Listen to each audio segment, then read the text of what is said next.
ભાવનગરમાં શક્તિસિંહ ગોહિલની આગેવાનીમાં કોંગ્રેસની એક મીટિંગ મળી. આ મીટિંગને લઈ અને અનેક ચર્ચાઓ થઈ રહી હતી, પરંતુ હવે શક્તિસિંહ ગોહિલ દ્વારા જે નિવેદન આપવામાં આવ્યું છે એને લઈને વિગતે ચર્ચા કરીશું. નમસ્કાર, હું છું ઉજ્જવલ અને આપ જોઈ રહ્યા છો નિર્ભય ન્યૂઝ. શક્તિસિંહ ગોહિલ અને એમની સાથે કોંગ્રેસ એ આગામી સમયમાં જીતુ વાઘાણી ઉપર ભારે પડી શકે છે એવી અનેક ચર્ચાઓ તો થઈ, પરંતુ આ તમામ ચર્ચાઓની વચ્ચે સ્થાનિક સ્વરાજ્યની ચૂંટણીમાં આપણે જોયું કે કોંગ્રેસ ભલે હારી ગઈ, પરંતુ કોંગ્રેસના અનેક એવા ઉમેદવારો છે કે જે જીતી પણ ગયા. અને ત્યારબાદ આખી બાબતને લઈને અનેક ચર્ચાઓ એવી થઈ કે હવે કોંગ્રેસ ક્યાંક ને ક્યાંક ભાવનગરમાં આગામી સમયમાં તાકાત બતાવી શકે છે. આ તમામ ચર્ચાઓની વચ્ચે હવે શક્તિસિંહ ગોહિલના જે આગેવાનીમાં એક મીટિંગ મળી હતી ને મીટિંગમાં શક્તિસિંહ ગોહિલ દ્વારા શું કહેવામાં આવ્યું એ પણ સાંભળી લઈએ. પરિસ્થિતિની સામે કોંગ્રેસના કાર્યકર્તા તરીકે સાચા પ્રશ્નો માટે લડીએ, મુદ્દો જુદો ન જવા દઈએ, સત્ય માટે લડીએ આપણે. અને મને ચોક્કસ વિશ્વાસ છે કે જનતાના આશીર્વાદ મળશે. ગભરાવાની જરૂર નહીં. જે લડાઈ ભાઈ શહેર કોંગ્રેસ પ્રમુખને પોલીસ ઉઠાવી ગઈ, સત્ય હતું, આપણે લડ્યા. એને ત્યારે ફોન આવ્યો હતો કે સમાધાન કરવું હોય તો જરાક એક મંત્રીશ્રીની આરે વાત કરો તો જવા દઈએ. એને કહ્યું કે સમાધાન કરવા માટે મારે નહીં, શક્તિસિંહ ગોહિલ સાથે વાત કરાવી દીધું તો કરશું. મને ફોન કરવાની હિંમત કરે નહીં, એને ખબર હતી. એવા અનેક કાર્યકર્તાઓ છે જે મક્કમતાથી આજે વડોદરામાં આપણા એક ચૂંટાયેલા કોર્પોરેટર 3 દિવસથી જેલમાં છે. એને કહ્યું હું સમાધાન નહીં કરું. શું કામ જેલમાં છે? કે કોકનો દારૂ ક્યાંક પકડાયો અને એને એમ કીધું કે આ દારૂ આ એક જુસ્સા સાથે આપ સૌ અહીંયા લાગણીથી પધાર્યા છો એ સૌનું નતમસ્તકે સ્વાગત કરું છું. જે લડાઈઓ આજ સુધીની ઇતિહાસમાં થઈ છે ને, એમાં જીત કે હારના સમીકરણને ઇતિહાસે નોંધ નથી લીધી. સિદ્ધાંત સાથે તમે કેવું લડ્યા છો એનું હંમેશા મહત્વ રહ્યું છે. ઇતિહાસ જોવો તો પાંડવો દરેક બાજી હારતા હતા. ચોપાટ રમે, સામે કૌરવો, એક તરફ પાંડવો.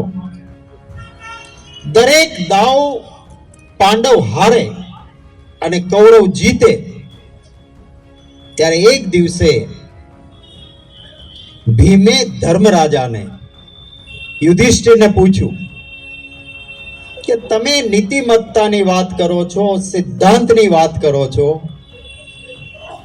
આ શકુની એ ચાલ કરે, દુર્યોધન અને શકુનીની જોડી નીતિમત્તાને નેવે મૂકીને દાવપેચ કરે અને આપણે હાર્યા જ કરીએ, તો આ નીતિમત્તા ને સિદ્ધાંત શું કામના? અને ત્યારે ધર્મરાજાએ કહ્યું હતું કે નીતિમત્તા અને સિદ્ધાંતથી લડીશું, હાર કે જીત જોયા વગર લડીશું. સિદ્ધાંત અને નીતિમત્તાથી લડીશું. ઇતિહાસ ગૌરવભેર આપણું નામ લખશે, હારનારાનું ગૌરવભેર નામ હશે અને કપટથી જીતનારાઓની ઇતિહાસ નોંધ નહીં લે. તમે જુઓ, આ ધર્મરાજાના શબ્દો એ વખતે બોલાયેલા. 100 હતા કૌરવ, એમાંથી એકેયનું નામ કોઈ પોતાનો દીકરો જન્મે તેને પાડે છે? પાડે છે કોઈનું નામ કે ભાઈ ના અમારા જ્યાં દુર્યોધન જન્મો, કે અમારે ત્યાં શકુની જન્મો? પડે છે નામ એનું? નામ 5 જ હતા. કદાચ એ ચોપાટનો એક પણ દાવ જીતી નહીં શક્યા, પણ આજે ગૌરવભેર પોતાને ત્યાં પુત્ર જન્મે તો એના દીકરાનું નામ એ અર્જુન પાડે, પાંડવોના નામમાંથી કોઈ યુધિષ્ઠિર પાડે. આ નામ પડે છે અને કૌરવોનું કોઈ નામ પાડતો નથી. હું આપ સૌને સલામ કરું છું, આપને નમન કરું છું કે ભાવનગર જિલ્લાના નિષ્ઠાવાન અને પ્રમાણિક ઉમેદવારો, નેતાઓ અને કાર્યકર્તાઓ નીતિમત્તા અને સિદ્ધાંતથી લડ્યા છે, એને સલામ છે, એમને મુબારકબાદી છે. કેટલાક દાવપેચ લોકશાહીમાં ગ્રાહ્ય નથી હોતા. હા, શામ દામ દંડ ભેદ કહેવાય છે કે ચાલે, પણ એનાથી નીચે ઉતરીને જેને હલકટ રાજનીતિ કહેવાય એ પ્રકારની રાજનીતિ ભારતીય જનતા પાર્ટીએ કરી ચૂંટણીઓમાં અને જીત્યા. ઠીક છે, પણ જીત્યા પછી શું? જનતાના હિત માટેની વાત ક્યાં? અને હાર ભાળીને કે પરિણામ કદાચ નહીં આવ્યું, પણ કોંગ્રેસનો એક પણ કાર્યકર્તા એ નિરાશાવાદી નથી. એના મોઢા પર તેજ અને ઉત્સાહ છે, એને અભિનંદન આપું છું. ઉમેદવારો પણ મક્કમતાથી લડ્યા. પૈસાના કોથળા ખોલી શકાય એવી સ્થિતિ નહોતી. ભારતીય જનતા પાર્ટીએ તો એ પૈસાના કોથળા ખોલ્યા હતા. હું અભિનંદન આપું છું મારા એ મક્કમ ઉમેદવારો, મારા કોંગ્રેસ પરિવારના, જેને કદાચ એક સાથે એટલા રૂપિયા કોઈની પાસે પણ જોયા નહીં હોય. એનાથી ડબલ રૂપિયાની ઓફરો આવી, પણ એમણે નમતું નથી મૂક્યું, ફોર્મ પાછું નથી ખેંચ્યું. અને તમારી બધી સત્તાઓ છે અને તમે સારા કામ કર્યા છે, તો ડરવાની ક્યાં જરૂર હતી? ચૂંટણી લડવી હતી ને મક્કમતાથી. લોકો નિર્ણય કરત ત્રાજવામાં મૂકીને, પરંતુ પોલીસ તંત્રનો દુરુપયોગ કરવાનો, ઠેકાણે ઠેકાણે સીધા ફોન નાના કર્મચારીઓને પોલીસ ખાતામાં દબાવવાના, કોઈ ઉમેદવારના પરિવારનો સભ્ય ક્યાંય નોકરિયાત હોય તો એને દબાવવાનો, આ લોકશાહી માટે વ્યાજબી નથી. કોંગ્રેસના કાર્યકર્તા તરીકે આપણે આજે વિચારધારા સાથે લડીએ છીએ ને એ વાતનો આનંદ છે કે કોઈ વિજયના પતાકા ભલે ન થયા, સામે કાવા દાવાથી જીત્યા, પરંતુ એ પછી પણ આ ખુરશીઓ ઓછી પડી અને ખૂણામાં લોન પર જઈને બેઠા છે, અહીંયા ઊભા છે પરિવારના મિત્રો. આ આપણી તાકાત છે. હું આપણા આજના કાર્યક્રમમાં ઉપસ્થિત આપણા શહેર કોંગ્રેસ સમિતિના પ્રમુખભાઈ લાલભાઈ, જિલ્લા કોંગ્રેસ સમિતિના પ્રમુખ અને માજી ધારાસભ્ય ભાઈ શ્રી પ્રવીણભાઈ રાઠોડ, પ્રભારીઓ તરીકે જેમણે ખૂબ, પ્રદેશના પ્રભારીઓ તરીકે, એક નાના કાર્યકર તરીકે ખૂબ સરસ કામ કર્યું છે, એવા બંને આપણા પ્રભારીશ્રીઓ ભાઈ શ્રી હરિભાઈ બરવાડ શહેર માટે અને ભાઈ વિરેન્દ્રસિંહ ઉર્ફે અજીતસિંહ વાઘેલા જિલ્લા માટે, એમને ખૂબ ખૂબ અભિનંદન આપું છું. એ બંને આપણા પ્રભારીશ્રીઓ, માજી ધારાસભ્ય ભાઈ શ્રી નાનુભાઈ વાઘાણી, ભાઈ શ્રી કનુભાઈ બારૈયા, ભાઈ શ્રી કરસનભાઈ, સંજયસિંહભાઈ, મનુભાઈ ચાવડા, ભાઈ જગદીશભાઈ ચાવડા, મુન્નાભાઈ, ભાઈ શ્રી જયદીપભાઈ, દર્શનાબેન, અમરદીપભાઈ, બળદેવભાઈ સોલંકી, ભીખાભાઈ જાજડિયા, ખૂબ બધા આગેવાનો મંચ પર અને સામે ડોક્ટર રાણીગા સાહેબ, બનીભાઈ, અનેક આગેવાનો બેઠા છે.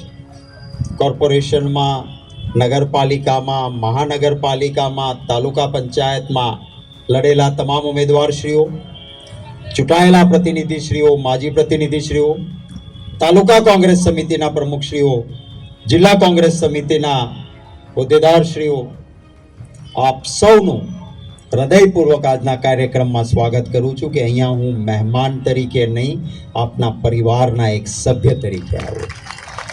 મને ગૌરવ છે કે ભાવનગર શહેર અને જિલ્લો મદદરૂપ બનજો એવી વિનંતી કરું છું. કોઈ વિધવા બેન છેલ્લે ઝૂંપડામાં બેઠી હોય અને એની તકલીફ હોય, આપણાથી જે થઈ શકે એ મદદ કરીએ. કારણ કે કોંગ્રેસ પાર્ટી માત્ર સત્તાની સાધના માટે નથી, એ સેવાના ભેખ સાથે કામ કરવું છે.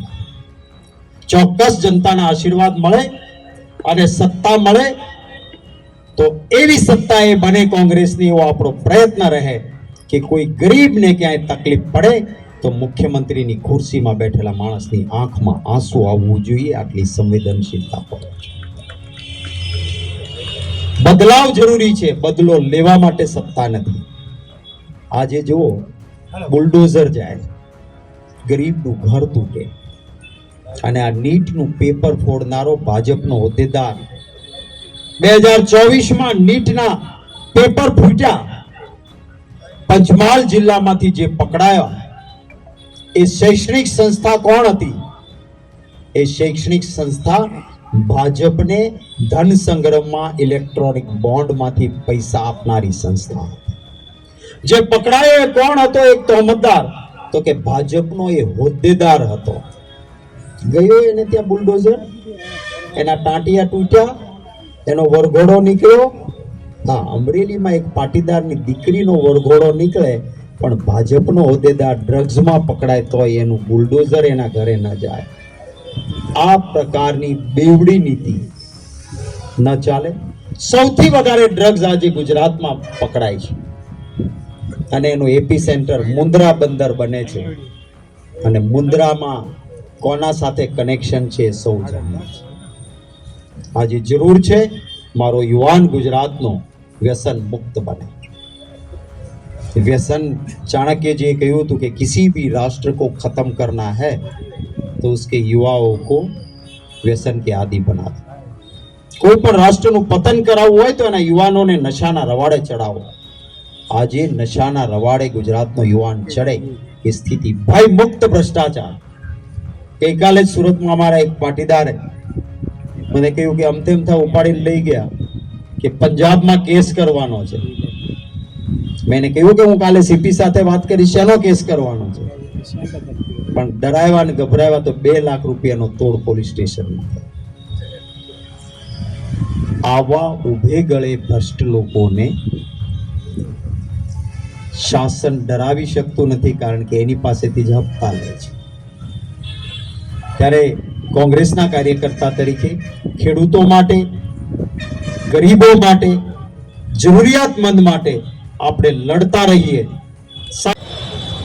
અને હિન્દુ ધર્મ એમ કે તમારે દરેક યોનિમાં જન્મ લેવો પડે. મેં આ ભાજપવાળાને મળે ને ત્યારે એકાદ બે જણાને પૂછ્યું હતું, મેં કીધું તમે માનો સનાતન ધર્મમાં, હિન્દુ ધર્મમાં? કે હા. મેં કહ્યું કે આપણો આત્મા અમર છે એમ હિન્દુ ધર્મ કહે છે કે હા. તો આત્માએ દરેક યોનિમાં જન્મ લેવો પડે એમાં માનો છો? તો કે હા. તો મેં કીધું તમારા દાદા ગુજરી ગયા જીવે છે? કે ગુજરી ગયા. તો મેં કીધું એનો આત્મા કોઈ પણ યોનિમાં જન્મ લે? તો કે હા. મેં કીધું કોઈ અબ્દુલભાઈના ઘરે ફિરોજ થઈને નહીં જન્મો હોય એની ખાતરી છે તમારી પાસે? હિન્દુ ધર્મ માને છે કે આત્મા અમર છે, દરેક યોનિમાં જન્મ લે, અને એટલા માટે વસુધૈવ કુટુંબકમ, આખી દુનિયા મારું કુટુંબ છે. કારણ કે હું જાણતો નથી કે મારા પૂર્વજ જન્મા હોય એ દુનિયાના કોઈ પણ ખૂણે, કોઈ પણ ધર્મમાં, કોઈ પણ જાતિમાં, કોઈ પણ જીવમાં એનો જન્મ થયો હોય. અને એટલે સૌથી ઉત્તમ ધર્મ આપણો સનાતન ધર્મ, હિન્દુ ધર્મ કહે વસુધૈવ કુટુંબકમ. આ હિન્દુત્વ છે અને મોદીત્વ છે એ કહે છે કે તમે માણસ પણ માણસને મારો. આ વાત, આટલો ફરક આપણી વિચારધારામાં અને સામેની વિચારધારામાં છે. આપણી બાજુમાં રહેલો દેશ બાંગ્લાદેશ, એ ઇન્દિરા ગાંધીજી વડાપ્રધાન હતા, એની તાકાત હતી. પાકિસ્તાનને લાલ આંખ કરીને કહ્યું, અને પાકિસ્તાનના 2 ટુકડા કરવાની યુદ્ધની તૈયારી ચાલી, યુદ્ધ થતું હતું. ત્યારે અમેરિકાએ કહ્યું कि पाकिस्तान साथे युद्ध बंद करो, 7वां बेड़ा भेज रहे हैं. त्यारे ए इंदिरा गांधी जी હતા कांग्रेसना वडाप्रधान. एने કહ્યું कि तुम 7वां बेड़ा भेजो या 10वां बेड़ा भेजो, मेरे देश को क्या करना है वो मेरी जनता, मेरी सरकार और मैं आज प्रधानमंत्री हूं, मैं तय करूंगी, तुम नहीं तय कर सकते हो. आ કહેવાની તાકાત હતી. અને પાકિસ્તાનના 2 ફાડિયા કર્યા, બાંગ્લાદેશને જન્મ આપ્યો. આને ચાણક્ય નીતિ કહેવાય, આને રાજ્યનીતિ કહેવાય, આને રાષ્ટ્રની ભક્તિ કહેવાય. આ તો પેલો ટ્રમ્પ રોજ બોલે मैंने युद्ध रुकवा दिया. અમે કહ્યું કે બધા જ પાર્ટી વિરોધ પક્ષ પણ તમને સહકાર આપશે. आओ प्रधानमंत्री जी, कहो देश की संसद में कि ट्रंप झूठा है, કહેવાની હિંમત ન કરે. શું કમજોરી છે, શું નબળાઈ છે, મને ખબર નથી. હું ઈચ્છું કે મારા રાષ્ટ્રના વડાપ્રધાન એ ભાજપના નથી, મારા પણ વડાપ્રધાન છે, આપણા સૌના છે. અને એ જ્યારે અમેરિકાનો કોઈ મુખિયા એમ કે મેં યુદ્ધ રોકાયું અને બોલી ન શકે, ત્યારે આપણા સૌના માટે શરમજનક. બાંગ્લાદેશમાં ભ્રષ્ટાચારના કારણે જન આંદોલન ઊભું થયું. એક વસ્તુ યાદ રાખજો, ઇતિહાસ એ વાતનો સાક્ષી છે, નિરાશ ન થશો. હમણાં એક બીજા દેશમાં હંગેરીમાં પણ થયું, એ જ નેપાળમાં પણ થયું, એ જ બાંગ્લાદેશમાં થયું, અને એ જ હિટલર માટે પણ થયું હતું. સત્તા જ્યારે મર્યાદા વટાવીને અત્યાચાર કરે છે, ત્યારે એક સમયે જનતાનો આક્રોશ જાગે છે, અને ત્યારે ભલભલાએ ખુરશીઓ ખાલી કરવી પડે છે. બાંગ્લાદેશમાં શેખ હસીનાએ પૈસા સત્તાની જોરે 80% મતો સાથે વિજય મેળવ્યો હતો. કેટલા? ભાજપને તો એટલા નથી મળતા ને, 80% મતો. અને એ દેશની જનતાનો આક્રોશ ફાટ્યો, દેશ છોડીને એને ભાગવાનો મોકો શોધવો પડ્યો. દુનિયામાં કોઈ પણ એને આશરો નહોતું આપતું. ત્યારે આપણા દેશના વડાપ્રધાને જે દેશમાંથી ભ્રષ્ટાચારના કારણે આક્રોશ થયો હતો, એ બાંગ્લાદેશની મુખિયા શેખ હસીનાને ભારતમાં આશ્રય આપ્યો.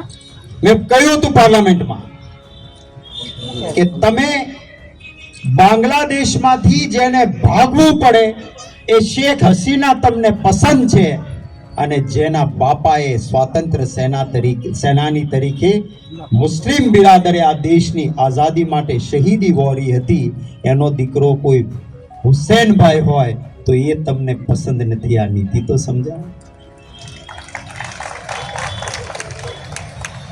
યુએઈમાં જઈને મુસ્લિમને તમે ગળો મળો છો, અને જે મુસ્લિમ આ દેશમાં એમ કહેતો હોય કે મેં વતન કે લીએ જાન ભી દે દૂંગા, એક ફૌજમાં શહીદ આતંકવાદી સામે થનાર, કે પાકિસ્તાન સામે લડીને કે ચાઇના સામે લડીને શહીદ થનારો, એ હિન્દુ અને મુસલમાન એક છે. ક્રિકેટની ટીમમાં પણ એક બનીને રમવા જઈએ છીએ, ત્યારે આપણે જીતીને આવીએ છીએ. કોંગ્રેસના કાર્યકર્તા તરીકે, આગેવાન તરીકે આપ સૌને કહું છું કે મુખ્ય મુદ્દાથી ભારતીય જનતા પાર્ટી ધ્યાન ભટકાવશે. હું ગુજરાતના મારા વહાલા ગુજરાતીઓને પણ કહું છું કે આપ મુખ્ય મુદ્દો કેમ ભૂલી જાઓ છો? ધર્મના નામે આપને ગેરમાર્ગે દોરવાનું કાવતરું કરનારાને પૂછો તો ખરા કે આ નીટનું પેપર ફૂટે છે શું કામ? અને ફોડનારા બધા ભાજપ સાથે જોડાયેલા કેમ નીકળે છે? એ જ શબ્દો સાથે આપ સૌ ખૂબ મોડી રાત સુધી પધાર્યા. ખુરશીઓ મેં કહ્યું એમ ખૂબ ખોટી પડી. નીચે કેટલાક ભાઈઓ ભારતીય બેઠક વ્યવસ્થામાં આસન લઈને બેઠા, છેક દરવાજા સુધી નહીં સુધી બધા ઉભા રહીને પ્રેમ આપ્યો. સૌનો આભાર માનું છું ને વિનંતી કરું છું, જે મક્કમતાથી આપણા ઉમેદવારો લડ્યા છે એને અહીં બોલાવીને આપણે સન્માનિત કરવાના છે, અને પછી સ્નેહ ભોજન સાથે લેવાના છીએ. તો જ્યારે આપણે સન્માનિત કરીએ છીએ ત્યારે મારી વિનંતી છે કે આપ સૌ અહીં બેસજો, એમને પ્રોત્સાહિત કરજો. એ આપણા પ્રતિનિધિ તરીકે લડ્યા છે અને મક્કમતાથી લડ્યા છે. નહીંતર ઓફરો બહુ આવતી હતી અને ધમકીઓ આવતી, પણ ધમકીઓ કે ઓફરોને વશ થયા વગર જે ઉમેદવારો લડ્યા છે એ સૌને ફરી વખત આપણા સૌના વતી ખૂબ ખૂબ અભિનંદન આપું છું. ખૂબ લાંબુ બોલી ગયો, એમાં વાંક મારો છે, અને ખૂબ શાંતિથી તમે સાંભળતા હતા એટલે તમારો છે. ખૂબ શુભકામનાઓ. આવો જ પારિવારિક પ્રેમ કોંગ્રેસના મિત્ર, આશીર્વાદ. કોઈ રહી ગયા, કે રહી ગયા, બીજા રહી ગયા, કોઈની ચિંતા નથી. ખોટું લાગે ભાઈ કિશોરભાઈ? લાગે કોઈને આ બાજુ? આ પરિવાર છે કોંગ્રેસનો, આમાં નામ રહેવાયું કે નહીં? અહીંયાથી બધા પુલાર કરવા વાળું ભાઈ નિર્મલસિંહે બહુ લાંબુ લિસ્ટ બનાવ્યું હતું, પણ મેં ના પાડી. એમાં કોઈ નારાજ થયા? જરા જોરથી કોઈ નારાજ થયા? જે ઉમેદવારો ચૂંટણી લડ્યા છે અહીંથી એ બધાને બોલાવીને આપણે એક પ્રમાણપત્ર એવું આપવા માંગીએ છીએ કે જીત કે હાર નહીં, નિષ્ઠા અને પ્રમાણિકતાથી લડ્યા છો આપ. તાલુકા વાઇઝ, નગરપાલિકા વાઇઝ, શહેરના વોર્ડ વાઇઝ ઉમેદવારો અને તાલુકા કોંગ્રેસ સમિતિના પ્રમુખશ્રીઓ એક સાથે અહીં આવશે. એમને સન્માનિત કરીને પ્રમાણપત્ર આપવાના છીએ. એટલે મેં ના પાડી કે અહીંથી નામ બોલીને બધાને બોલાવતા નહીં. એમ છતાંય કોઈ રહી ગયા હોય તો અને સેલ્ફી લેવાની બાકી હોય તો આપનો છું, અવારનવાર મળું છું અને આજે આપની વચ્ચે જ છું, આપણે લઈશું. એક વિચારધારાની વાત કરીએ તો હંમેશા બે પ્રકારની માનસિકતા રહી છે. એક માનસિકતા સત્તાની સાથે જઈને એને ऐशो आराम કરે, સંઘર્ષ ન કરે. આ એક માનસિકતા છે. એક બીજી માનસિકતા છે કે સત્તાની સામે સંઘર્ષ કરવો, પુરુષાર્થ કરવો, સિદ્ધાંત નહીં છોડું, જેલમાં જવું પડે તો જેલમાં રહીશ, પરંતુ હું મારા સિદ્ધાંતને, મારી વિચારધારાને નહીં છોડું અને સત્તાની સામે પણ સંઘર્ષ કરીશ. આ એક બીજી વિચારધારા છે. દેશની આઝાદી માટે જ્યારે લડવાનો વારો આવ્યો ત્યારે કોંગ્રેસની વિચારધારા હતી. કોઈ ધારાસભ્ય થવાનો નહોતો, કોઈ સંસદ સભ્ય થવાનું નહોતું, કોઈને કોર્પોરેટર, જિલ્લા પંચાયત કે તાલુકા પંચાયતનું પદ નહોતું મળવાનું. પણ મહાત્મા ગાંધીજી, જવાહરલાલ નહેરુ, સરદાર વલ્લભભાઈ પટેલ, બાબા સાહેબ આંબેડકર, આ એ પૂજનીય નેતાઓએ આગેવાની લીધી. કોંગ્રેસની વિચારધારા હતી અને કંઈ પણ મેળવવાનું નહોતું પણ જીવ પણ દેવો પડે તો દેવા માટેની તૈયારી સાથે કોંગ્રેસનો કાર્યકર્તા ને આપણી વિચારધારા હતી. અને આજ ભારતીય જનતા પાર્ટીની વિચારધારાના લોકો સત્તા સાથે ગયા હતા અને સ્વાતંત્ર્ય સેનાનીની વિરુદ્ધ અંગ્રેજોના સાક્ષી થયા હતા અને સ્વાતંત્ર્ય સેનાનીઓને સજા કરાવવામાં જે વિચારધારાના લોકો હતા એ ઇતિહાસ સાક્ષી છે કે ભારતીય જનતા પાર્ટીની વિચારધારા હતી. આપણે ગૌરવભેર આજે પણ અન્યાય સામે લડીએ છીએ અને લડતા રહીશું. અને ઘણી વખત પ્રેસના મિત્રો કહે છે કે તમે સત્તામાં આવ્યા નથી તો સત્તા એ આખરી ધ્યેય કોંગ્રેસનું નથી. હા, લોકોના આશીર્વાદ મળશે અને સત્તા મળશે તો સેવાની સાધના કરવાના છીએ. કોઈ બદલાવ જરૂરી છે ગુજરાતમાં અને ભૂતકાળ પણ, ખાસ કરીને યુવાન મિત્રોને વિનંતી કરીશ કે ભૂતકાળ માત્ર વોટ્સએપ યુનિવર્સિટી પર ન જોતા, વાસ્તવિક જોજો. કોઈ એન્જિનિયર થયા હોય, કોઈ ડોક્ટર થયા હોય અને કોંગ્રેસની સરકાર હતી, ભલે ભાજપમાં એ કોઈ નેતાના કાકા કે દાદા હોય પણ એને પૂછજો કે તમે ડોક્ટર થયા કે તમે એન્જિનિયર થયા, કોંગ્રેસની સરકાર હતી, કેટલા રૂપિયામાં થયા? અને આજે આ જીતુભાઈ બેઠા છે સામે, કદાચ ભાવનગર શહેરના સુજ્ઞ લોકો વચ્ચે મીડિયાના મિત્રો પણ જઈને પૂછશે તો ખબર પડશે શિક્ષણ કેટલું સરળ, સસ્તું અને ઉત્તમ હતું. અને આજે શૈક્ષણિક સંસ્થાઓ એ ભાજપના નેતાઓએ પૈસા પેદા કરવાનું સાધન બનાવી દીધું છે. શિક્ષણ લોકશાહીમાં સસ્તું ને ઉત્તમ પૂરું પાડવાની સરકારની બંધારણીય જવાબદારી છે. અહીંયા તો લૂંટ ચાલે અને એના કેટલાક મુદ્દાઓ માટે કોંગ્રેસ પક્ષનો કાર્યકર્તા લડે એવી હું જરૂર વિનંતી કરીશ. ધર્મના નામે રાજનીતિ થાય. મને એ વર્ષો પહેલા અખા ભગતે એક છપ્પો કહેલો એ યાદ આવે છે. અખાના છપ્પા આમાંથી જેને વાંચાક સાંભળ્યો એ હાથ ઊંચો કરે છે. વોટ્સએપ આવતા આ સંખ્યા ઘટી ગઈ, નહીતર સૌરાષ્ટ્રમાં અખાના છપ્પા એ લગભગ બધાને મોઢે રહે, અને અખા ભગત એના ચાબખા હતા. એમણે કહ્યું હતું, એક મૂર્ખને એવી ટેવ, એક મૂર્ખને એવી ટેવ, પથ્થર એટલા પૂજે દેવ. એક મૂર્ખને એવી ટેવ, પથ્થર એટલા પૂજે દેવ.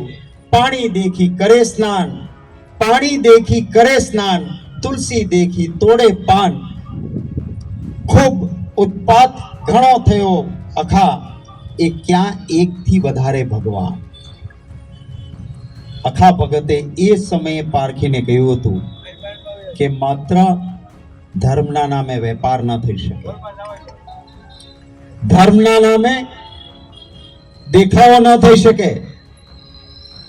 અને એને કહ્યું કે ઐક્ય ઈશ્વર છે. આ સાચો આપણો ધર્મ, સનાતન ધર્મ, વસુદેવ કુટુંબકમનો ધર્મ, ઐક્ય ઈશ્વરનો ધર્મ, દરેક ધર્મનું સન્માન કરનારો ધર્મ, અને એક એક હિન્દુ એનું ગૌરવ લઈ શકે, એ આપણો ધર્મ હતો. આજે હિન્દુત્વ નથી, આજે મોદીત્વ આવ્યું છે. એ હિન્દુત્વ તો એ કે જે કીડી આપણને ચટકો પણ ભરતી હોય ને એને ખાવાનું આપવા જાઓ, કીડિયારું પૂરવા જાઓ, એની સૌરાષ્ટ્રમાં માનતા રાખે. અહીંયા ખાસ કરી અને શક્તિસિંહ ગોહિલ દ્વારા સીધે જ ભાજપ ઉપર આકરા પ્રહારો કરવામાં આવ્યા છે. એની સાથે સાથે જે કોંગ્રેસનું સંગઠન છે ભાવનગરમાં, અને ખાસ કરી અને આ સ્થાનિક સ્વરાજ્યની ચૂંટણીમાં ભાવનગરમાંથી જે કોંગ્રેસના આગેવાનો અને ઉમેદવારો ચૂંટણી લડ્યા પણ ખરા, અમુક જીત્યા, અમુક હાર્યા, પરંતુ એક બાબત એ સામે આવી હતી કે ચૂંટણી દરમિયાન ભાવનગર કોંગ્રેસ પ્રમુખ લાલબા ગોહિલની અટકાયત પણ કરી લેવામાં આવી હતી. છતાં કોંગ્રેસના ઉમેદવારો ચૂંટણીના મેદાનમાંથી પાછળ ના હટ્યા અને તેઓ ચૂંટણી લડ્યા ખરા, અને લડ્યા અને પછી ભલે હાર્યા કે જીત્યા, પરંતુ આ તમામ ચર્ચાઓની વચ્ચે હવે ક્યાંક ને ક્યાંક આગામી સમયમાં શક્તિસિંહ ગોહિલ એ માત્ર ને માત્ર ભાવનગર ઉપર ફોકસ રાખશે એવું લાગી રહ્યું છે. કારણ કે હવે એમનું રાજ્યસભાનું જે ટર્મ હતી એ પૂરી થઈ ગઈ છે, એટલે શક્તિસિંહ ગોહિલ હવે ક્યાંક ને ક્યાંક માત્ર ને માત્ર ભાવનગર ઉપર ફોકસ કરી શકે છે, ધ્યાન રાખી શકે છે, અને આગામી સમયમાં આની સીધી જ અસર જીતુ વાઘાણી ઉપર પડશે. આ સમગ્ર બાબતે તમારો શું અભિપ્રાય છે એ અમને કમેન્ટ કરી જરૂર જણાવશો, ને અમારી ચેનલ નિર્ભય ન્યૂઝને લાઇક, શેર, સબસ્ક્રાઇબ કરવાનું ભૂલશો નહીં.